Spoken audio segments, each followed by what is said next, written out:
All right, guys, we are going to be reacting to 10 places to visit in Portugal. Let's jump in. What's up, guys? My name is Ryan Shirley, and I want to show you some of my favorite places in the beautiful country of Portugal. So here's my Portugal top 10. Portugal is home to some of the world's most stunning landscapes. The country is full of incredible coastline, intriguing history, and some of the world's biggest waves. From the volcanic islands of Madeira to the scenic Algarve coast, Portugal has so much to offer. Let's start this video off at the vibrant city of Lisbon. Being one of the oldest cities in the world, Lisbon is Europe's second oldest capital city after Athens. I mean, there's just so much culture and history in this city. You can check out the Sanctuary of Christ the King monument. It reminds me of a mixture of Rio de Janeiro and San Francisco's bridge. The Commerce Square is another beautiful spot to explore. One of the coolest parks in Lisbon is the Parque Eduardo VII. It's full of beautifully designed hedges and just a great place to enjoy the afternoon or evening. The Belém Tower is also an important monument that served as a point of embarkation for Portuguese explorers. Lisbon is such a historic city, and I have to say it's one of the most beautiful capitals in all of Europe. After Lisbon, we're going to head to the nearby municipality of Sintra. Now, located about 30 minutes outside of Lisbon, Sintra is home to some of Portugal's most famous places. Now, one of the most well-known spots in the region is the Pena Palace. It's this colorful castle that sits on top of the Sintra Mountains. Originally, a monastery was built here in the 15th century, but lightning and earthquakes left the monastery in ruins until King Ferdinand decided to... Lightning and earthquakes? There was a lot of lightning hitting that spot. Built the palace, which was completed in 1854. Today it stands as one of the 7 wonders of Portugal. Now, right next to the Pena Palace are the castles of the Moors. It's a stunningly well-preserved medieval castle that was built all the way back in the 9th centuries. If you visit, you can walk the castle walls and get a little taste of what it must have felt like to live in Portugal during medieval times. Another historical nearby place is Quinta da Regaleira. It's home to the inverted tower, which has a fascinating history regarding the initiation ceremony for Templar knights. Now, from Sintra, you can make the 30-minute drive down to the coast. The coastline here is some of the most picturesque in all of Europe. It's full of jagged cliffs, incredible beaches, and picturesque lighthouses. Now, one of my favorites is the lighthouse of Cape Roca. It offers an incredible view of the Atlantic Ocean. Now, regarding beaches, I have to say one of the most scenic is Ursa Beach. It's right next to Cape Roca, and there's this really uniquely shaped pointy rocks that remind me of a wizard's hat. I mean, what a stunning coastline. Another really beautiful place right up the coast is Azores do Tomar. It's a stunning town built right against the coastal cliffs. I mean, it would be so cool to live there. After Sintra and the coast... Yeah, shout out to Europe, man. I'm telling you, their landscape in this continent is insane.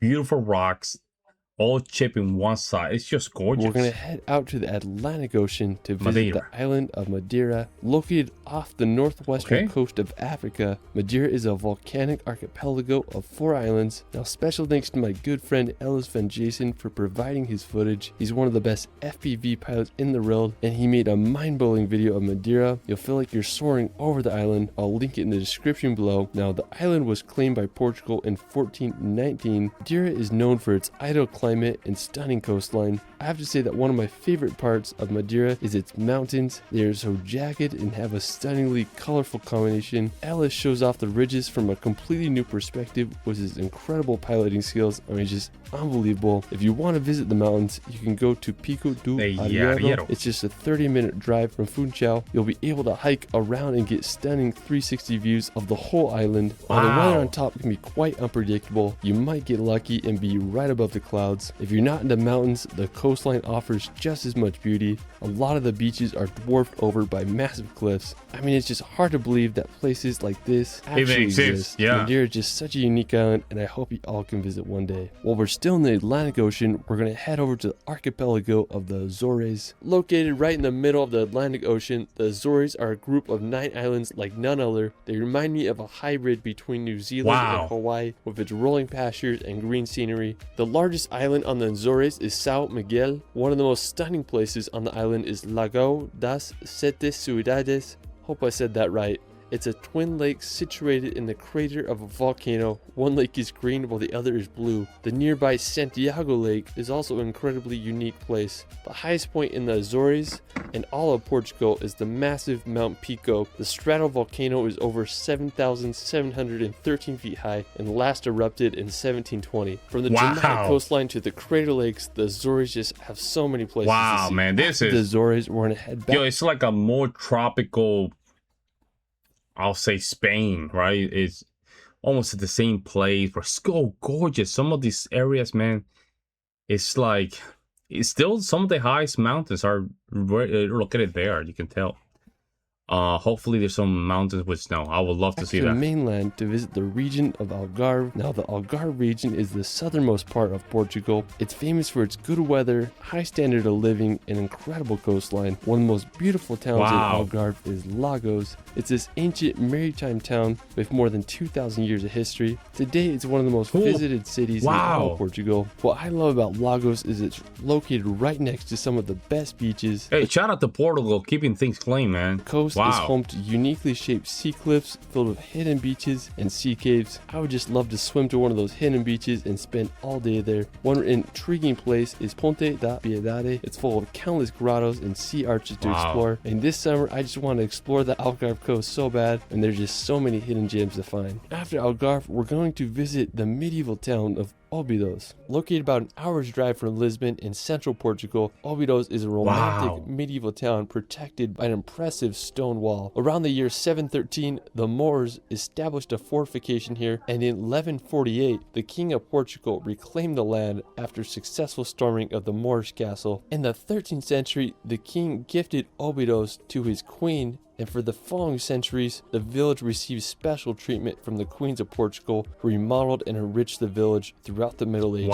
Today, Obidos is one of Portugal's most well-preserved medieval cities. The Obidos Castle is one of the crowning features. It dates back to the 9th century, and now it's a hotel. Obidos is just such a beautiful medieval town, and I hope y'all can witness it one day. Now, from Obidos, we're going to make the 1-hour drive to Tomar. Tomar is an idyllic Portuguese city full of history. It's also known as the last town commissioned for construction by the Templar Knights. Now, the crowning feature of the city is the Convent of Christ, and it's this massive monastery and castle surrounded by medieval walls. It was completed in the 12th century by the Templar Knights. Now, the monastery was integral for defending the Christian kingdom against the Moors. I'm just blown away by how big it is. The stone wall that surrounds the castle must have taken ages to construct. Another fascinating medieval place to visit is the castle of I'm amazed at how well these castles are kept. It's insane. This looks like a lot of work, man. These castles are so well kept. It's insane. Located about a 15-minute drive from Tomar. Constructed in the 12th century, this castle was built to create a line of defense against the Arabs. Throughout the years, the castle started to lose its military importance, and it was damaged extensively by French invasions. Today, the castle has been restored, and I just love how it's integrated with the city. I mean, there's just houses all around it. It'd be pretty cool to live next to the castle, if you ask me. After exploring the castle Algaria, we're going to head 2 hours up the coast to the beautiful city of Porto. Now, located in the coast of northern Portugal, Porto is the second largest city in the country after Lisbon. It's one of the oldest European centers as it developed as an important commercial port during Roman times. Today, it's one of Europe's most vibrant cities. I just love how colorful all the buildings and roofs are. The Luis First Bridge is one of the most recognizable features as it spans across the river. Now, while we're still on the river, I recommend taking a boat ride or car up the Duoro Valley to witness some of the best wine country in the world. Wine has been made in this valley for over 2,000 years. The region is full of endless terraced vineyards that line the powerful Duoro River. I mean, what a beautiful spot, especially if you're into drinking wine. Alright, after exploring Porto and the Duoro Valley, we're going to head back to the coast to visit possibly the most gnarly piece of coastline in the world, Nazare. Now, located just a 90-minute drive from Lisbon, Nazare is a historical coastal town that is famous for being home to the biggest surfable waves on the planet. Every winter season, the waves can reach over 100 100 feet high. Now, the best place to see the waves is this 16th century fort of St. Michael the Archangel. It's located right on the cliff, and I'm surprised it hasn't collapsed into the ocean after being battered by wave after wave for so many centuries. Alright, well that is it for my Portugal top 10. Let me know where your favorite... Yeah, Portugal's insane, man.